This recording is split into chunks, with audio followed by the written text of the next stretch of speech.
Hello everyone, welcome back to my channel, and I'm back here for 10th graders again. And in this video we are going to talk about how to utilize your summer vacations as a 10th grader. So without any further ado, let's get into the video. So first of all, summer vacations are the only way to increase your productivity level. Like if you like of course school होता है, regular days में school होता है, coaching होती है, tuition होता है, ये सब होता है, तो उतना सेल्फ स्टडी का टाइम नहीं मिल पाता. मैं मानती हूँ, मुझे भी पता है. I also experienced all this, I still do. So this summer vacations are the only way to increase your hours of studying, your hours of self study.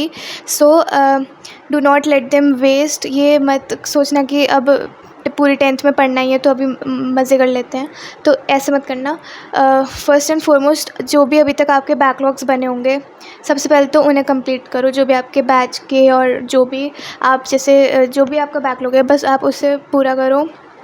And अगर आपको जो भी हॉलीडे होमवर्क मिला है, अगर आपको मिला है, तो बस 2-3 दिन बैठ के ना उसे कंप्लीट कर लो. या फिर ऐसा करो, हर दिन 1-2 घंटा लेके बैठ जाओ उसे, एंड बस उसे जल्दी जल्दी कंप्लीट कर लो. But your main focus should be self study, increasing your productivity level, productivity hours, and completing your backlogs should be your priority for the first. Next thing, बहुत लोग बोलते हैं कि समर वेकेशंस में अपना पूरा का पूरा सिलेबस पूरा कर लो. ऐसा मैं कहती हूँ मत करना, बिकॉज समर वेकेशंस तो ये ना मई जून वाला, और आपके बोर्ड एग्ज़ाम्स कब हो गए? फरवरी एंड में. तो अभी से कर लेने का कोई ऐसे सेंस नहीं बनती है. अभी मैं जो आपको सजेस्ट करूँगी वो होगा कि अभी आपने जितना पढ़ा है, अभी अप्रैल मई में जितना आपने अभी तक पढ़ा है ना, उससे इतने अच्छे से पढ़ लो. जो भी आपको, जैसे अगर आपको आपके कुछ कॉन्सेप्ट्स वीक रह गए हैं, कोई बैकलॉग्स है, या फिर जैसे अभी आपके हाफ ईयरली होंगे स्कूल खुलने के बाद, या स्कूल खुलने के बाद कोई पीटी एग्ज़ाम्स हैं, पहले उतना सिलेबस आप अपना डन रखो. जितना आपका अभी तक स्कूल में हो गया ना, उसको बेस्ट बना लो, उसको परफेक्ट कर लो. कोई भी इस टाइम पे आप कोई भी बुक्स परचेज़ कर सकते हो, मतलब प्रैक्टिस कर सकते हो क्वेश्चन बैंक्स, जैसे ओसवाल, एडुकार्ट वगैरह. तो इस टाइम पे आपका जो मेन फोकस होना चाहिए, क्वेश्चन प्रैक्टिस. आप अब देखो कि किस टाइप के क्वेश्चंस बन रहे हैं, मुझसे बन रहे हैं या नहीं बन रहे हैं. एंड अगर आपने अभी तक कुछ भी स्टार्ट नहीं किया है, तो पहले आप अपनी एनसीईआरटी पे फोकस करो कि कॉन्सेप्ट्स क्लियर करो. And if you know basic things कि हाँ, मुझे इतना तो आइडिया है कि क्या सिलेबस है और इसमें इस चैप्टर में क्या है, कितना क्या पढ़ाया है, तो आप एक बार एनसीईआरटी वगैरह पढ़ लो. बाकी आप कोई भी क्वेश्चन बैंक उठा के आप उसे प्रैक्टिस करो अब, ताकि अब 10th है ना, तो इतने अब कॉम्पिटेंसी बेस्ड क्वेश्चन आते हैं, तो क्वेश्चन बैंक्स में ही वो मिलते हैं. तो यू शुड प्रैक्टिस. बाकी आप PYQs से भी प्रैक्टिस कर सकते हो.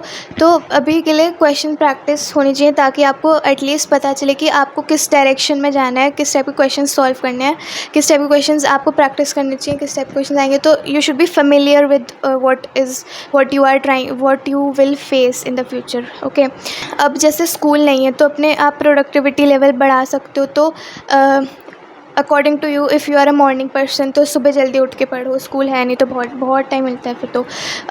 फिर अगर आप नाइट आउल हो, तो फिर रात को देर तक जग के पढ़ लो. बट अपने पढ़ने की आदत डाल लो, बिकॉज स्कूल टाइम पे हम पे ये बहाना रहता है कि अभी स्कूल है, मैं पढ़ ही नहीं पा रहा. बट समर वेकेशंस में ये चीज़ अपनी आदत में डाल लो कि हाँ, मुझे इतने दिन, मतलब एक दिन में इतने घंटे तो पढ़ाई करनी है. शुरू में आपको भी प्रॉब्लम होगी बिकॉज एकदम से आप पे पूरा दिन होगा. कुछ दिन ऐसे भी हो सकते हैं आप प्रोक्रेस्टिनेट करते रहो, बट ऐसा नहीं करना, ठीक है. एटलीस्ट हर दिन 1 आवर सेल्फ स्टडी, अगले दिन 1.5 आवर्स, अगले दिन 2 आवर्स, ऐसे करते करते इंक्रीज़ कर सकते हो आप अपने study level. And this is a crucial time to focus on your weak subjects. आपको जो भी सब्जेक्ट वीक लगता हो, चाहे वो साइंस हो, मैथ्स हो, SST हो, जो भी आपको वीक लगता है, आप उस पर फोकस करो, उसके क्वेश्चंस प्रैक्टिस करो, उसके लेक्चर्स देखो.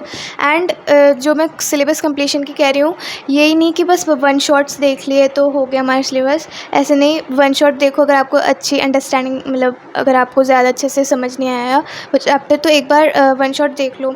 उसके बाद question practice is a must. You should be familiar with what kind of questions are about to come in the exams, ठीक है. तो अभी इतना मत सोच लेना कि पूरा सिलेबस कंप्लीट करना है, मैं कैसे करूँ, इसका इतना हो गया, इसका इतना हो गया.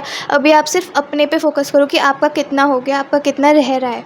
और अभी ये नहीं है कि पूरे साल का कर लेना है, इतना नहीं. अभी हाफ ईयरली तक का, या फिर अभी जितना हुआ है उतने पे फोकस करो कि उतना तो आपको पूरा अच्छे से पता होना चाहिए कि वो कल ही उस चैप्टर का एग्ज़ाम होना तो आप कल ही दे सको। इतने अच्छे से आप वो सारे चैप्टर्स कर लो जो आपके अभी तक हो चुके हैं। एंड बाकी फोकस ऑन योर कोचिंग और ट्यूशन बैच जो भी आपका चल रहा होगा वो तो शायद हॉलीडेज़ में चल ही रहा होगा। एंड ये नहीं है कि बहुत सीनियर्स वगैरह और बहुत सारे लोग बोलते हैं कि स्कूल के एग्ज़ाम्स हार्ड होते हैं, प्री बोर्ड्स हार्ड होते हैं तो बोर्ड ईजी होता है। मतलब ठीक है, बट वो भी ये नहीं है कि आप उस टाइम पे पढ़ोगे ही नहीं कि ये तो हार्ड आएगा, उस टाइम पे इजी आएगा जब देख लेंगे। ऐसा नहीं है, आप उस टाइम पे हार्ड वाले के लिए मेहनत करोगे ना जब आपको बोर्ड एग्ज़ाम इजी लगेगा। That is the truth, because आप उस टाइम पे हार्ड वाले एग्ज़ाम्स के लिए इतनी प्रैक्टिस करोगे, इतना पढ़ोगे, उसके लिए इतना कॉन्सेप्ट्स पे ध्यान दोगे, जब भी आपको बोर्ड एग्ज़ाम भी ईजी लगेगा कि हाँ इससे ज़्यादा हार्ड करके हम आए हैं तो बोर्ड एग्ज़ाम तो हमसे हो ही जाएगा, है ना। तो ये नहीं है कि बस ये चीज़ मन में लेके बैठ गए कि बोर्ड एग्ज़ाम तो इजी आता है तो इसके लिए इतनी मेहनत थोड़ी करनी है जब भी आपको बोर्ड एग्ज़ाम इजी लगेगा, वरना आपको वो भी हार्ड लगेगा। और फिर आप ये मत रिग्रेट करना बाद में कि हाँ पढ़ लेना चाहिए था, because regret is the worst thing you can feel. So regret नहीं होना चाहिए। सेम विथ समर वेकेशंस की, समर वेकेशंस में पढ़ लेना चाहिए था, ये रिग्रेट नहीं होना चाहिए आपको बाद में। तो इसलिए अभी से पढ़ने की आदत डालो समर वेकेशंस में, ताकि फिर जब स्कूल खुलें तो आप में वो कंसिस्टेंसी मेंटेन रहे। देखो समर वेकेशंस में या तो आपकी कंसिस्टेंसी एकदम ही नीचे चली जाएगी या फिर आप उसे बढ़ा सकते हो। नीचे इसलिए चली जाएगी, थोड़े आलस में आ जाओगे कि समर वेकेशंस हैं, अब थोड़ी देर आराम करते हैं, स्कूल भी नहीं है, लेट उठ रहे हैं, लेट तो ऐसे नहीं, मतलब उससे कंसिस्टेंसी बहुत ही बेकार आपकी जा सकती है। आपको फिर अगले दिन 2 दिन मन ही नहीं करेगा, आपको ये लगता रहेगा अभी तो बहुत दिन है, हो जाएगा, बट उससे आपकी कंसिस्टेंसी ख़राब हो रही है, आपके पढ़ने की आदत जा रही है। आपको फिर स्कूल के खुलने के टाइम पे अच्छा नहीं लगेगा पढ़ना कि यार पढ़ना पड़ रहा है। अपनी ये चीज़ भी हैबिट में आपको डालनी है। And if you are thinking to opt for science in 11th, so अच्छे से साइंस मैथ्स वगैरह पढ़ना, बिकॉज उसी के कॉन्सेप्ट्स आपके बेस हैं फॉर 11th 12th, तो उसको अच्छे से पढ़ना। सारी चीज़ें ये नहीं है कि बस ऊपर से बस एग्ज़ाम देने के लिए थोड़ा सा ठीक है रट लिया, तो ये नहीं, अच्छे से समझ के उसे पढ़ना। So summarizing all the points, I am just saying कि this is your only chance to increase your productivity level, increase your study hours, complete your backlogs। पूरे साल परेशान रहते हैं बैकलॉग्स से, इसलिए प्लीज़ अभी अपना बैकलॉग ख़त्म कर लो। Practice all lots of questions from PYQ या कोई सी भी बुक से प्रैक्टिस करो questions, and focus on your weak subjects, okay. And ये इस पे फोकस मत करना कि आज पूरी साइंस ख़त्म हो जाएगी, आज पूरी मैथ्स ख़त्म कर देती हूँ, आज पूरी हिस्ट्री ख़त्म कर देती हूँ। ऐसे नहीं, जितना आपको पढ़ाया गया है या हाफ ईयरली तक का सिलेबस उतने पे फोकस करना, भी वो भी अच्छे से कि इसके क्वेश्चंस आएंगे तो ये सारे सही रहें, ठीक है, इतना अच्छे से उसे कर लेना, ठीक है। फोकस ऑन योर कोचिंग वगैरह, रिग्रेट नहीं होना चाहिए आपको बाद में, इसलिए अभी से पढ़ने बैठ जाओ। एंड अच्छे से आपको कॉन्सेप्ट्स क्लियर रहने चाहिए, एंड ये सोच के मत चलना कि बोर्ड ईजी होता है, CBSE भी कम बैक कर देता है।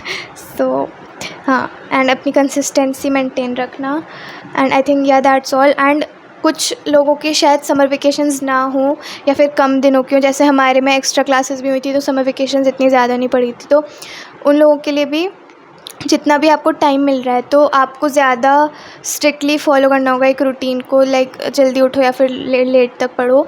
तो उस टाइम पे अगर आपको बस 15-20 दिन मिल रहा है, तो अगर आपको आपकी एक्स्ट्रा क्लासेस है 10th की वजह से, जैसे हमारी भी 10th में एक्स्ट्रा क्लासेस लगी थी तो वेकेशंस इतनी ज़्यादा नहीं थी, तो आपको ज़्यादा मेहनत करनी पड़ेगी उस हिसाब से कि आप कम टाइम में ज़्यादा अपनी प्रोडक्टिविटी इंक्रीज़ कर पाओ, ज़्यादा सेल्फ स्टडी कर पाओ, ज़्यादा प्रिपेयर कर पाओ अच्छे से। सो बाकी एक्स्ट्रा क्लासेस पे भी ध्यान देना अपने स्कूल में थोड़ा सा टाइम मिले तब पढ़ लेना। एंड अभी तो फिर यही है, this will be your chance to increase और मेंटेन योर कंसिस्टेंसी। या तो आपकी कंसिस्टेंसी पानी में चल जाएगी छपा के, या फिर आप उससे और अच्छे से और अच्छा कर सकते हो। So all the best everyone, and if you haven't subscribe till now, please do subscribe, and bye.